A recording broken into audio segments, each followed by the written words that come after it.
Deep within the Whispering Woods lived a magnificent rainbow dragon. Its scales shimmered with every color imaginable, and its breath could dye the leaves crimson. The flowers sky blue, and the river's goldenrod. The dragon was so beautiful that people traveled from all around to catch just a glimpse of it. But one day, the dragon disappeared. It had flown deep into the Cave of Shadows, a place where no light had ever touched. And there it cried a single tear, a tear so full of sorrow that it turned the entire world gray. Without its colors, people became dull and lifeless. Plants wilted. Rivers ran dry, and even the stars lost their sparkle. A brave knight named Sir Gideon vowed to bring back the dragoness tear and save the world from its colorless fate. He raced through the forest, his armor clanking like thunder. But he wasn't the only one searching for the lost colors. A sneaky goblin, Grung the Unclean, was also on the hunt. He planned to use the dragon's tear to make himself invisible and rule over the colorless kingdom. Gideon burst out of the woods and into the shadowy cave. It was dark, damp, and smelled like old socks. But he pressed on, driven by the fading memory of a red rose he once loved.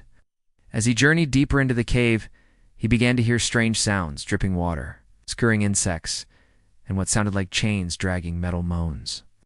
Suddenly, a horrifying shape lunged out from the darkness and knocked Gideon to the ground. It was a troll with matted fur and eyes that glowed like hot coals. The troll snarled, revealing sharp fangs the size of daggers. But before it could attack, Gideon unsheathed his sword, its polished surface flashing in the dim light. The troll recoiled, hissing like a snake.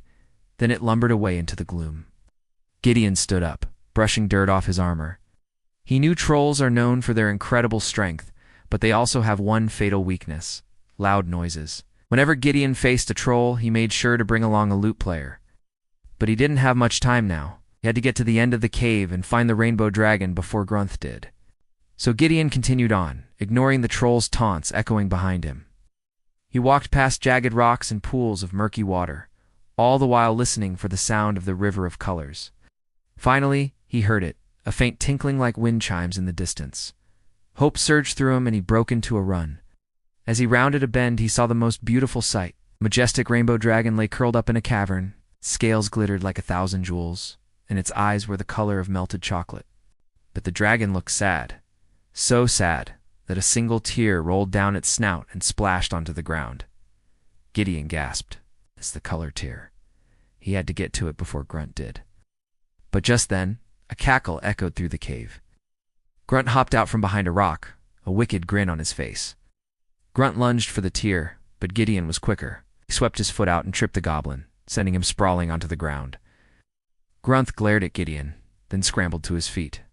You may have bested me once, Grunt spat, but I'll find another way to steal the dragon's tear. He vanished into the darkness, leaving Gideon alone with the rainbow dragon. Gideon knelt beside the dragon, trying to make sense of the sadness that had drained the world of color. But as he looked into the dragon's mournful eyes, he understood. His dragon wasn't sad because it had lost its colors. It was sad because it believed it was responsible for the world's grayness. Gideon placed a hand on the dragon's snout. The dragon looked down at him, its eyes filled with confusion. You didn't cause this, Gideon said gently. You couldn't have known what would happen. It wasn't your fault. The dragon shook its head slowly. But what can I do now? Its voice was like wind chimes, sad and lonely. You can come back with me to the Whispering Woods, Gideon said. There, we'll find a way to bring back the colors together. The dragon hesitated, then nodded slowly. With a mighty flap of its wings, it rose into the air, its scales catching the faint glow of the cave and scattering it like shards of glass. Then it was gone, leaving Gideon alone in the darkness. He took a deep breath, then started back toward the entrance. He didn't know how or when the world would get its colors back, but he was determined to help the rainbow dragon try. Suddenly he heard a voice behind him, looking for this. Grunt stood in front of him, holding the dragon's color tear in his hand. It pulsed with a faint rainbow glow, making Grunt look like a jack-o'-lantern in the dark. Grunt cackled, his eyes gleaming with triumph. Too late, Gideon Knight. The world will be mine. With the tear in his possession, Grunt vanished into the darkness, leaving Gideon alone in the cave. Gideon sighed. It seemed like no matter what he did, Grunth always managed to stay one step ahead of him, but he wasn't about to give up. Not only did he want to restore the colors to the world, but he wanted to rescue the rainbow dragon from its endless sadness.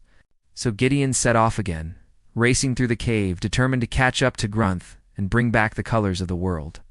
He ran past pools of stagnant water and through tunnels of jagged rocks. All the while, he could hear the distant sound of the River of Colors, calling to him like a beacon of hope. Finally, he burst out of the cave and into a clearing. And there, in front of him, shimmering in the sunlight, was the River of Colors. Its waters sparkled like a million diamonds, and the air around it buzzed with the sound of returning life. Gideon smiled, relief washing over him. It was so close.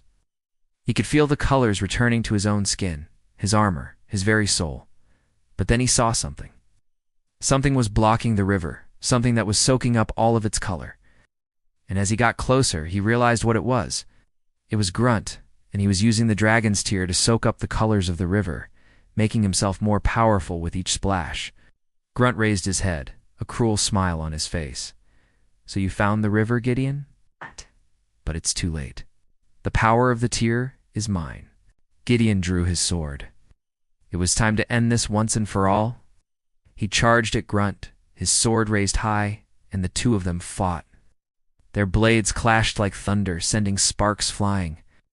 Grunt was strong, fueled by the power of the tear, but Gideon was stronger.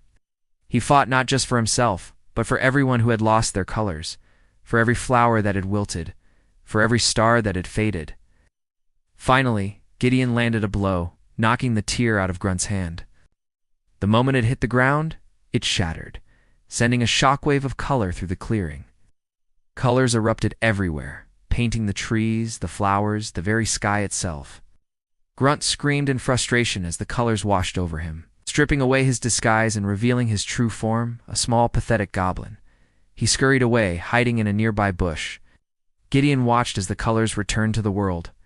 The river sparkled like a ribbon of light, the trees blazed with new life, and the flowers bloomed in a riot of color. And then he saw it. The most beautiful sight of all, the rainbow dragon. Oh, It was back, its scales shimmering with all the colors of the world, its eyes shining with joy. The dragon flew down and landed beside Gideon, nuzzling his hand with its snout. "Thank you, Gideon," it said, its voice like wind chimes in the breeze. "You brought back the colors, not just for me, but for the whole world." Gideon blushed, looking away. "It was the dragon who had saved the world," he said. "You gave us hope when we needed it most." The dragon shook its head slowly. "We saved each other, Gideon. You showed me that even in the darkest of times there is always hope for a brighter day." And so the rainbow dragon and the brave knight became friends sharing. A bond that was stronger than any darkness, a bond forged in the fires of a world without color and brought back to life by the teardrops of a grateful dragon.